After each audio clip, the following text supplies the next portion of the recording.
Y ahora, para completar esta segunda unidad, vamos a estudiar las reacciones en paralelo. Las reacciones en paralelo son las primeras reacciones múltiples que vamos a estudiar. Son reacciones múltiples porque las tenemos que definir a partir de dos ecuaciones de velocidad. Noten que la velocidad con que se está convirtiendo A en R es independiente de cómo se esté convirtiendo A en S. Entonces tendríamos que definir esas dos velocidades. Por eso se le conoce como reacciones múltiples. También es importante señalar que siempre que tengamos una reacción múltiple vamos a tener un producto que es el deseado y el otro producto que es el que no queremos obtener. Entonces, contrario al otro tipo de reacciones, las reacciones simples, en donde siempre lo que queremos es tener la mayor conversión del producto, en este caso, nosotros deseamos que un producto se produzca por encima del otro y eso es lo que nos va a impulsar en nuestro diseño.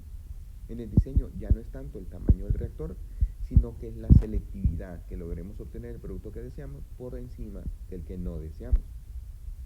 Para estas reacciones en paralelo vamos a tener, como les decía, una ecuación de la velocidad para la reacción que produce R, que viene dado por K1 CA a la A1, digamos que sea una reacción de orden N, y para S que es dado K2 CA al cuadrado. Entonces, también en este tipo de reacciones lo que nos importa es cómo se produce un producto con respecto al otro. Entonces los dividimos para eliminar el factor tiempo. Y tendríamos ahora que la velocidad de R con respecto a S es dCr sobre dCs. Esto va a ser igual a K1 sobre K2, CA a la 1 menos A2. Entonces ya con esto podemos ver que si A1 es mayor que A2, bueno, aquí tendríamos, si A1 es mayor que A2, al aumentar la concentración, nosotros estaríamos aumentando la relación de dCr sobre Cs.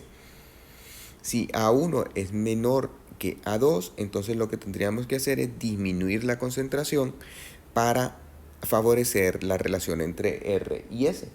Y si A1 y A2 son iguales, entonces no podemos manejarlo por la concentración. Lo que tendríamos que cambiar son las constantes. Recuerden que las constantes responden a la temperatura o a factores de catalizadores y entonces tendríamos que, para favorecer R sobre S, siendo R el producto deseado, tendríamos que emplear diferentes temperaturas o presencia de catalizadores.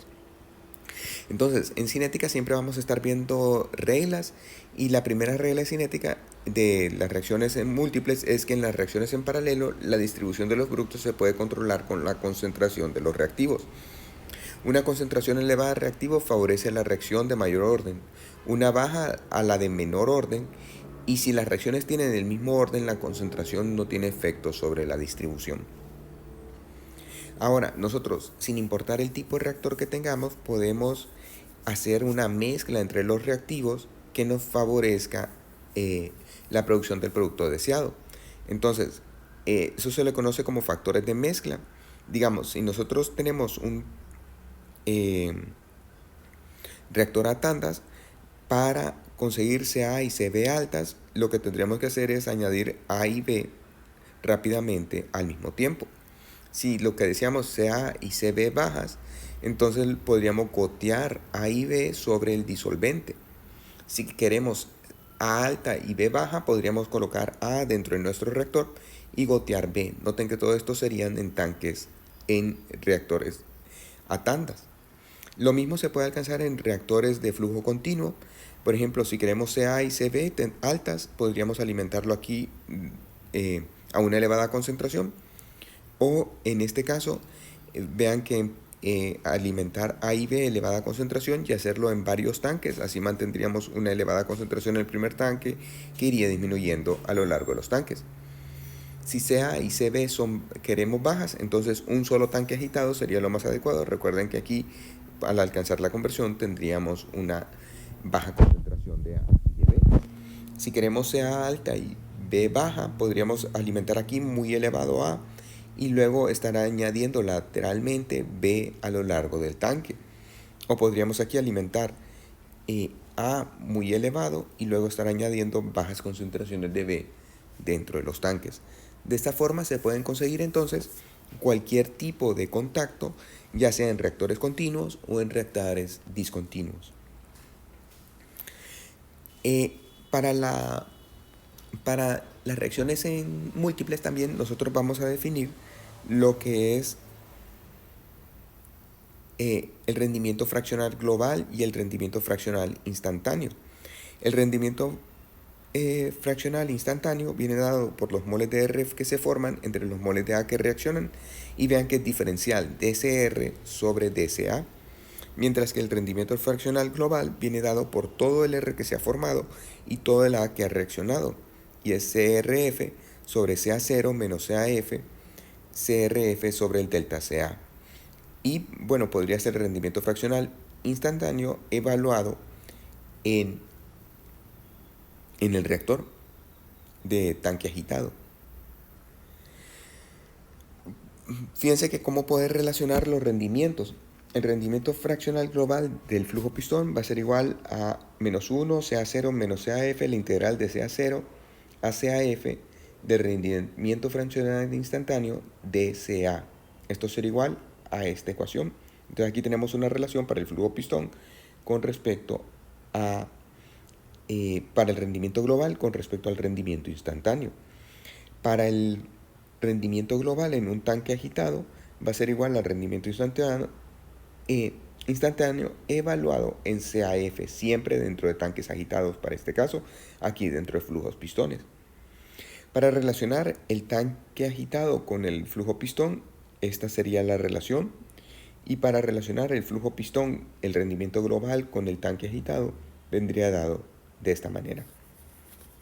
Para n tanques, el rendimiento global vendría dado por rendimientos fraccionales en cada uno de los tanques, entre CA0 menos CAN, y el CRF lo podríamos determinar mediante esta relación. Aquí lo tenemos gráficamente. Vean que para un flujo pistón, el rendimiento fraccional global sería la integral del rendimiento fraccional instantáneo desde CA0 hasta CAF, como ven siempre el área bajo la curva. Para un tanque agitado sería el rectángulo definido por el punto de operación, entonces sería esta parte. Vean cómo se ha disminuido el rendimiento en R en un tanque agitado. Y para 3 tanques agitados en serie tendríamos que vendría definido por 3 rectángulos según los puntos de operación en cada uno de los rectángulos. Aquí es una comparación entre el tanque flujo pistón y el tanque agitado. Vean que si la curva tiene esta forma, entonces tendríamos que es mucho más eficiente el flujo pistón. Si nosotros tenemos una curva que va decreciendo, entonces tendríamos que el rendimiento sería mayor para el tanque agitado que para el flujo pistón. Y para un comportamiento que tiene un máximo, entonces tendríamos que, vean que de CA0 a CA1 lo más eficiente sería un tanque agitado, y de CA1 a CAF sería un flujo pistón. Comparen esto, ¿qué sucedería si hubiéramos utilizado el tanque agitado completamente? Solo tendríamos un rendimiento de esta área definida por este punto de operación. Entonces ahora, vean que así como existe el rendimiento fraccional instantáneo y global, existe la selectividad, que son los moles del producto deseado entre los moles del producto no deseado. Aquí se comparan los dos productos. Recuerden que en el otro se comparaba R con respecto a A. Siempre sería para el producto más importante de la reacción. Y ahora les pido que resuelvan estos problemas. El 7.1, el 7.2, 7.3, 7.4 y 7.5 es para 2 personas. O sea, estos son todos unos incisos que se siguen. Entonces sería para que lo hicieran 2 personas. El 7.6, el 7.7. Este de nuevo es un grupo que sería para 2 personas. Un grupo de problemas para 2. Estos si los hacen serían para 2. Y el 7.26. Entonces apúntense y ahora les abro el foro para que lo suban. Tienen hasta el lunes.